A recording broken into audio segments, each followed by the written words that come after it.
Tonight on WTOP-10 Nightly News, a walk for peace, but why? And new efforts are being made to promote Rice Creek. Plus, it's election night. More on the politicians running in the central New York region.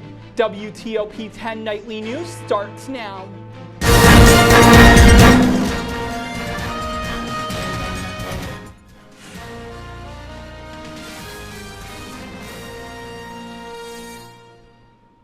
Good evening, and thank you for joining us. I'm Mia Dirks. And I'm Matthew Rivenberg. Today, Oswego's Student Association brought students together for a common cause, peace. The Student Association's Peace Walk, titled A Call for Peace in the Middle East, brought students together to rally for peace in the Israel-Palestine conflict. Student Association asks participants to leave their opinions and background at home and simply come together to stand a peaceful resolution to the conflict. WTOP-10 reporter Amani De La Cruz is in the studio with more. Amani? The walk was a strive towards peace and solidarity with all those whose lives have been lost. As a campus body, everyone came together in support of peace.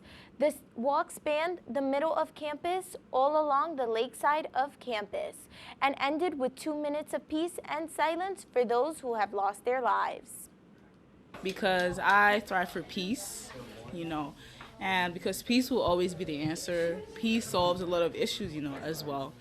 So that's why I personally feel strongly about this cause. And also, no one deserves to die. Regardless of anything that's happening, no one ever deserves to die. When speaking to Tega, she mentioned having a great turnout for the event. Back to the desk. Election night is here as voters take to the polls for both county and local races. One race to keep an eye on tonight is that of the Onondaga County executive position. Ryan McMahon, the incumbent Republican candidate, faces off against Democrat Bill Kinney for the spot. McMahon has previously worked with state Democrats to finalize a deal with tech company Micron, one that is expected to bring an estimated 9,000 jobs to the Syracuse area. Here on campus, voting season may bring added stress for students. So in order to combat the election anticipation, counseling services offered a meditation session earlier today to better prepare students for the results to come. Rice Creek Associates to support for Rice Creek Field Station invites the SUNY Oswego community and members of the public to attend Rice Creek's current discoveries, research and projects from 1 to 4 p.m. on Saturday, November 11th. The event will highlight scholarly research and creative accomplishments of RCA's 2023 small grants. Everyone is invited for a chance to see a behind-the-scenes work happening at Rice Creek and hear new cutting-edge discoveries. New this year is an additional research posters which will be displayed during social hour. November is Diabetes Awareness Month, and Oswego health employees are working to spread important information to those living with the condition. Information sessions will be available at their Center for Wound Healing and Hyperbaric Medicine, where they will educate attendees on prevention methods and care techniques for diabetes-related wounds. One-on-one counseling sessions are also available to those wishing to learn more about insulin pumps or dieting recommendations. Those interested can reach out to the center for more information at 315-349-5513. Now, Matt, I have to say, it started off with a pretty nice day out, but I think the wind definitely picked up as the day went on. It did. Let's take a look at your forecast with Storm Team 10 meteorologist Brendan Rice. Well, currently, if we look at your headlines, there's a chance for some snow and rain, some hazardous commute conditions happening Thursday morning and Wednesday night, and some windy weather is on the way. Plus, a look at the week ahead. Now, back to the desk. Thank you, Brendan. Now, Governor Hochul announced 147 new members of New York State's Master Teacher Program today, an initiative that helps connect experienced educators with the next generation of teachers in the state. The members represent 127 school districts across New York and are responsible for leading mentorship and professional development opportunities in their schools. Applicants interested in joining the program in the future can submit an application until January 2024. All school buses in New York State are expected to be at zero emission by the year 2035, according to state law. The topic raises questions for parents on if it will be safe for their children. There are questions about batteries inside electric buses after vehicle fires have made the news headlines this year. School districts will not only have to pay $400,000 up front, but then have to change infrastructure to ensure that there are enough chargers. A 16-year-old girl is in critical condition in Syracuse after being shot in the arm, and 2 other 14-year-old girls are recovering from gunshot wounds to the hip and leg after allegedly stealing a car. The vehicle car owner's brother pulled the trigger. Police responded to Grand Boulevard and Pond Street for a shot spotter notification around 10:47 p.m. Sunday. A few blocks away, police near Greenland Drive and Harold Street were flagged down for occupants of a Hyundai reporting multiple people in the car were shot. And still ahead tonight, a fire spreading in North Carolina. And an individual arrested outside the Capitol. Find out why after the break.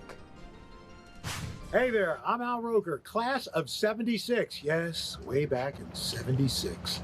Back when the earth was cooling. You're watching WTOP.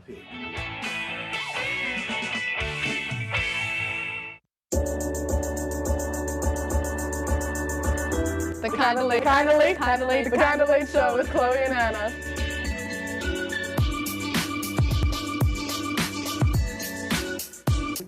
Like licorice, Twizzlers, absolutely nasty.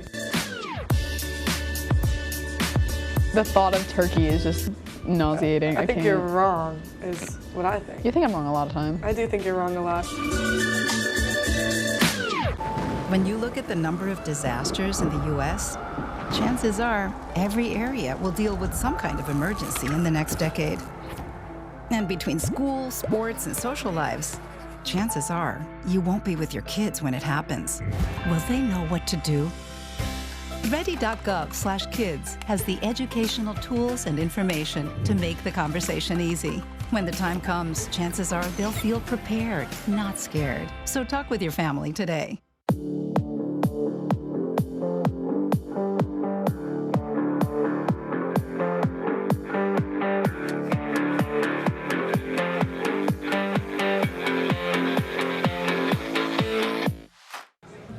Put the keys down, Kevin. But I'm gonna drive home. There are several warning signs present that you shouldn't be driving. I guess I have really been looking for love in this dating app. Yep, I'm definitely gonna call a ride home.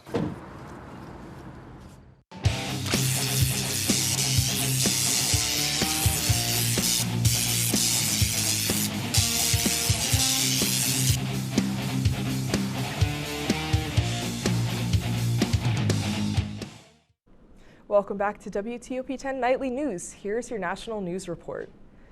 Monday marked the 4th day of fighting the popular Drive fire in North Carolina. The blaze, which started on Friday, remains at 431 acres and 5% containment. Taylor Thomas spoke with officials about what may have sparked the flames. Local and state firefighters are continuing to work to contain the large wildfire that began burning in the Edneyville community on Friday. We've got close to 200 folks out there on the front lines fighting the fire today. Morgan says it's been a joint effort from local departments and the NC Forest Service. We've all worked together. The fire departments are fighting the fire and containing the fire around the properties, and the structures. And then we've got the fire service working on the actual fire. The county declared a state of emergency on Sunday, as well as a ban on all open burning. As of Monday afternoon, there's been 2 homes destroyed, 1 home damaged, 1 building destroyed, and an empty cabin destroyed. It's sad that we've seen some loss of some structures, but thank goodness no loss of life, no injuries, anything like that. So you can rebuild a house, but you can't rebuild a life. While the official response from the state is that the cause of the fire remains under investigation, Chief Griffin says that local departments were given an idea when they initially arrived on scene Friday. What we were told by the homeowners is they were doing some burning the week prior. It's dry, the embers have popped back up and started to fire from that. That's what we are going off of on an assumption. We haven't taken time to do the investigation, more so until the incident is over. While Chief Griffin says the fire is almost 100% confined, there's a difference between confined and contained. Containment is how confident do we feel if we walk away that the fire will not get out and get any larger if there is no presence at all. Although the weather has shown improvement, and Chief Griffin says they're not expecting stronger winds overnight, they are concerned about the direction changing. So that has the potential for some fuel that's inside the line that hasn't been burnt to maybe be exposed. Statewide request for aid went out this afternoon, which would allow relief for crews across several counties. This is much needed since fire personnel are expected to remain on scene for a number of 3 weeks. Speaking of windy weather, let's hear your full forecast with Storm Team 10 meteorologist Brendan Rice.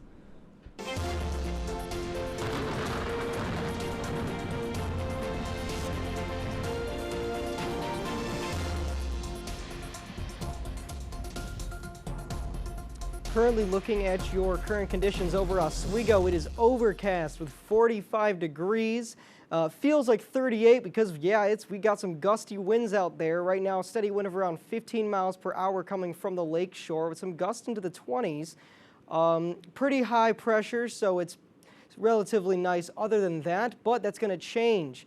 As we're looking towards the national level, cold fronts from the north are going to be moving from the Midwest and the plains over towards the Great Lake region and eventually towards us. Now that means that on our Thursday commutes here in the morning, we have a pretty good chance of seeing some snow, some mixed showers, and possibly some freezing rain.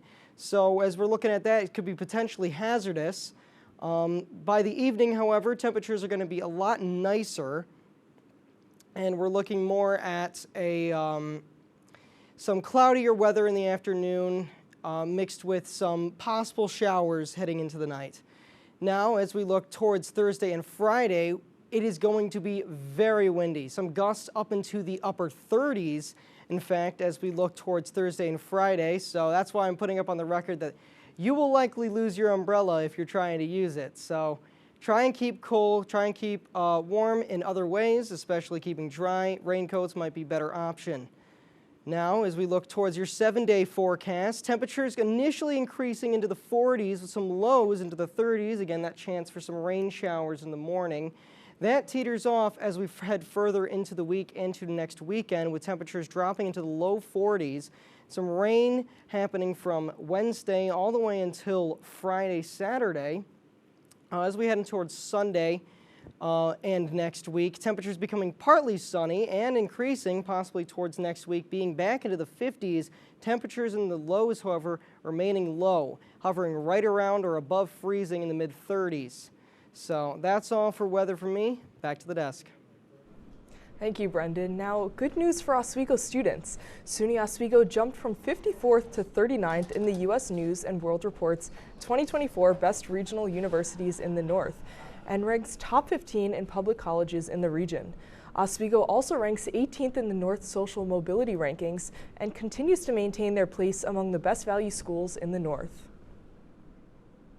Thousands of people flooded the street of New York City last night to show support for Israel amid the war against Hamas. The rally took place near Central Park, where people waved Israeli flags, posters, and chanted, "Bring them home," referring to the 200 hostages still held by Hamas in Gaza. The NYPD also attended this rally in support. Capitol Police arrested an armed individual near the Russell Senate office building earlier today. Police say the person appeared to have a long gun and was in the Upper Senate Park across from Union Station. A law enforcement source says the person was tased during the arrest, and they are checking cameras to see where the suspect came from. Capitol Police posted on X that the suspect is in custody and there is no ongoing threat. Authorities are still searching for this man, wanted for the murder of a Massachusetts nurse. The Suffolk County District Attorney's Office has released these photos of 40-year-old Kevin Cangothy. Massachusetts State Police say an arrest warrant was issued for Cangothy after 31-year-old Maggie Ambitus' body was found in a car at Boston's International Logan Airport.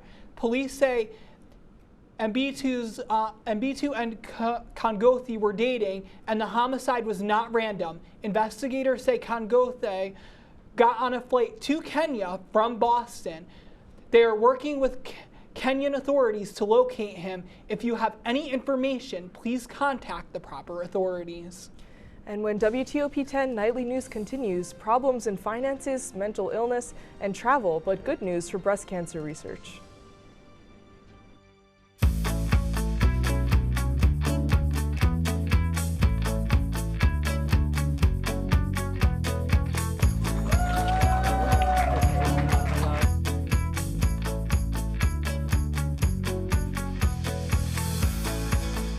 Jill told me it was Kitty from Glee. Yeah, what is it? It's Al Roker.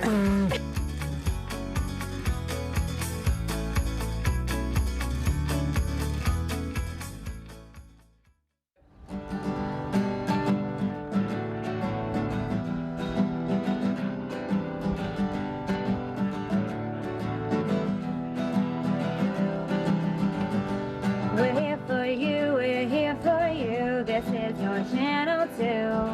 With sports and news and what to do, we're here for you. It's your TV, you're watching WTOP. Your TV, thanks for watching WTOP.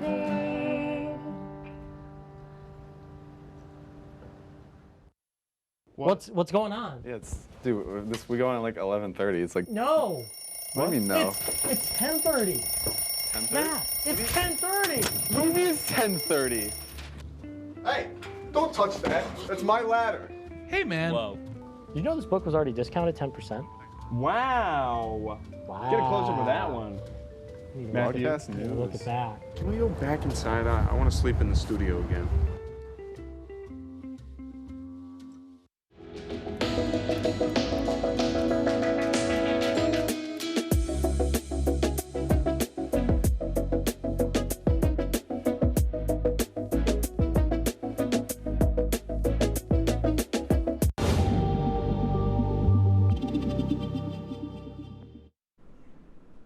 Welcome back to WTOP-10 Nightly News. Here's your health and consumer update.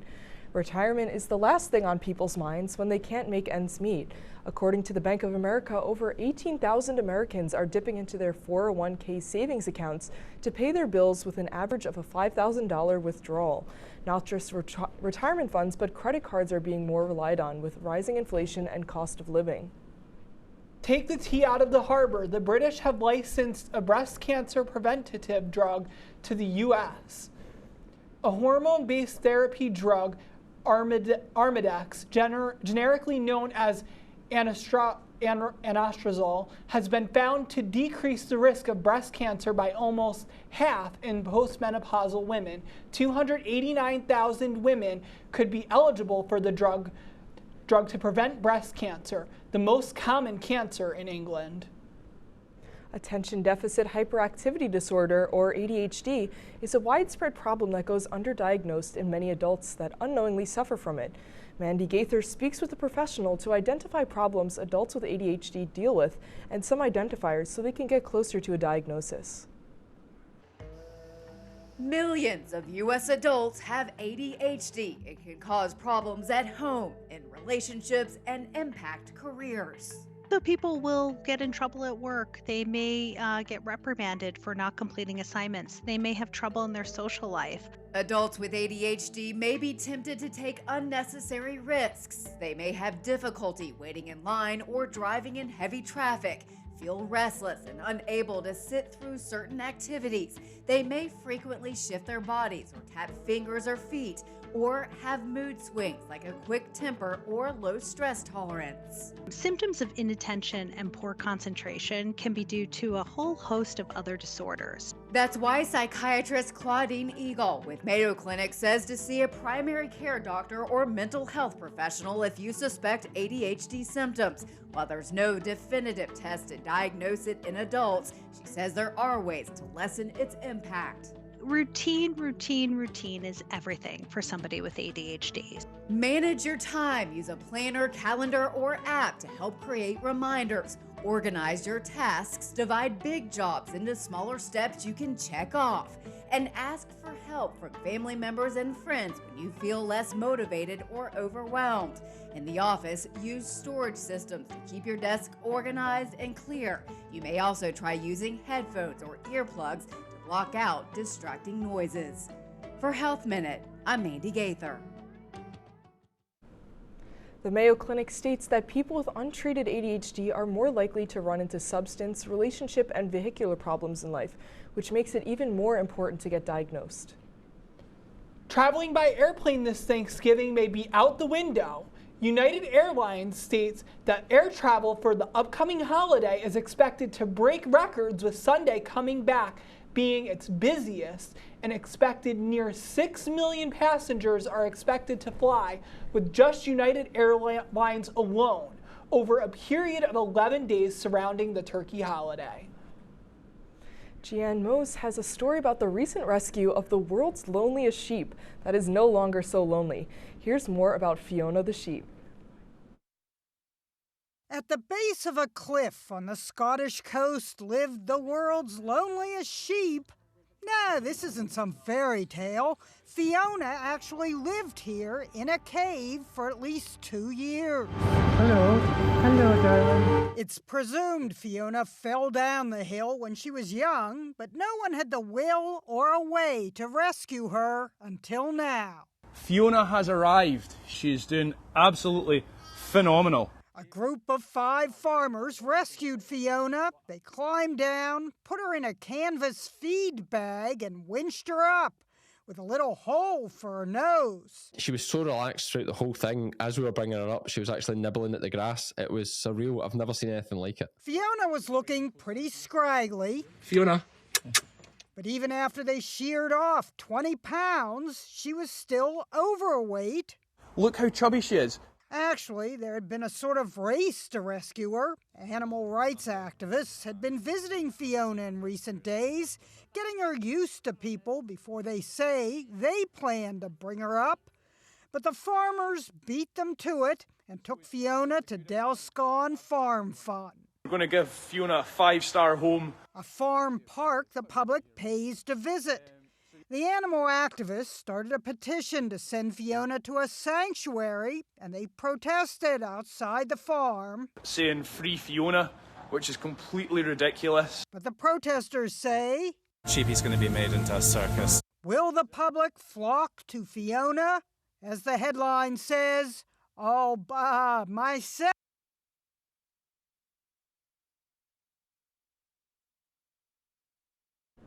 Coming up next on WTOP-10, Entertainment News. We'll have more after the break.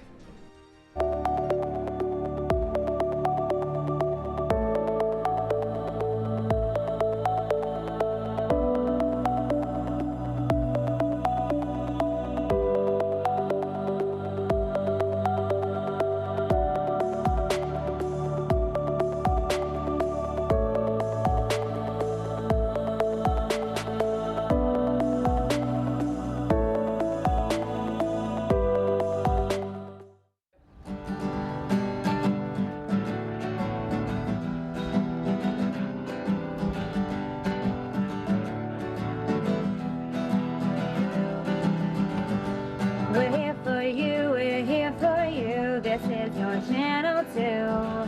With sports and news and what to do, we're here for you.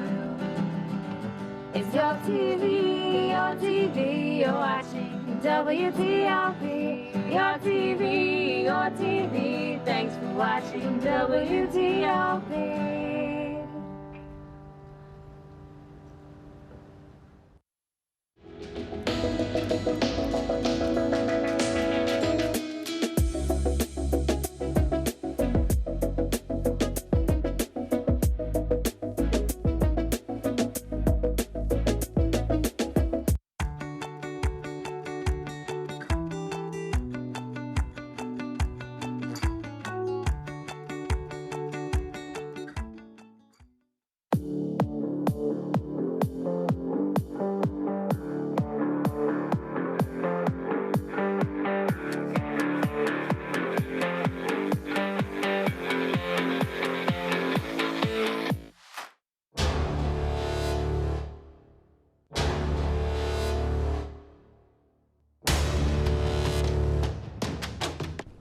Welcome back to a new segment tonight, Entertainment News. Here are all your top stories related to all things entertainment.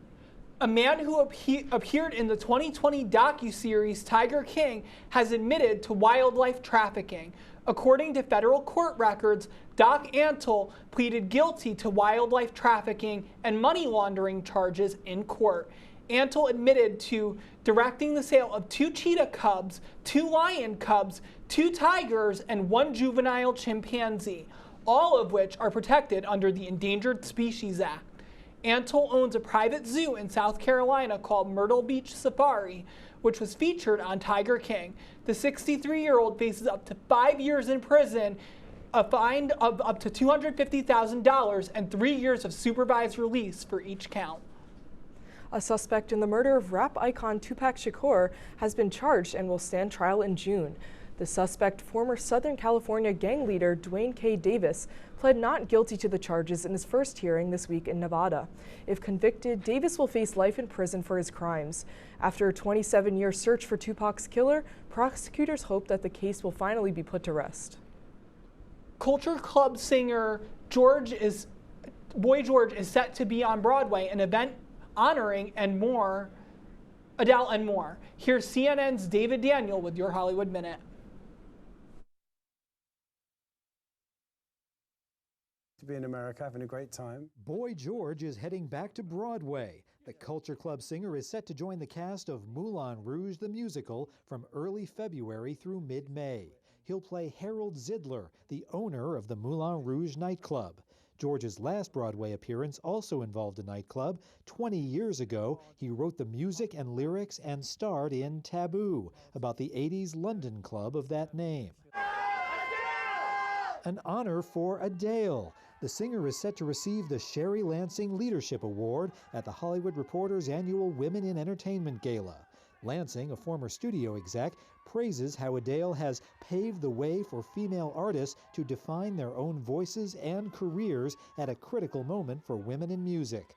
The event is December 7th in Los Angeles. I remember the first time I saw a screening of one sequence from Toy Story, and I remember saying, that's the end of 2D animation. Pencils versus Pixels looks at how the traditional animation renaissance of the late 80s and early 90s was followed by the computer animation revolution, leaving 2D animators wondering about the future of their storied craft. The documentary, celebrating both types of animation and narrated by Mulan herself, Ming-Na Wen, is now available on VOD. Drawn back to Hollywood, I'm David Daniel. Now, Brendan, can you give us a quick snapshot of the weather for tomorrow? Well, tomorrow it's going to be some cloudier skies with a chance of some showers, but some warmer weather for a quick time. But, of course, windier weather is more ahead. So looking more towards that Thursday, it's going to be a lot colder. Well, thank you so much for watching. That's our report for tonight. Have a great night, everyone. Yay.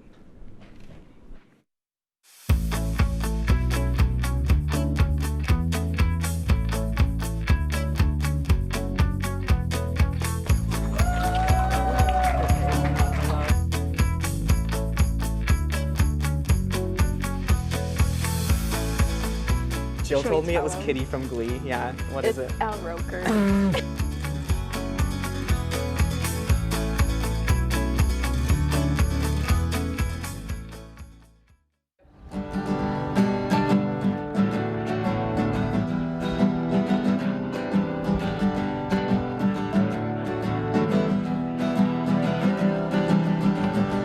We're here for you, we're here for you. This is your channel 2.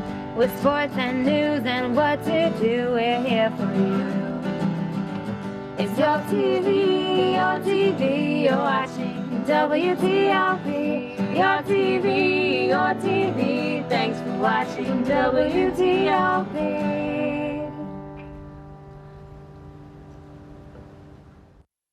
What's going on? Yeah, dude, we go on at like 11:30. It's like No. What do you mean no? It's 10:30. 10:30? Yeah, it's 10:30. What do you mean it's 10:30? Hey, don't touch that. That's my ladder. Hey, man. Whoa. You know this book was already discounted 10%? Wow. Get a closer with that one. Broadcast news. Look at that. Can we go back inside? I want to sleep in the studio again.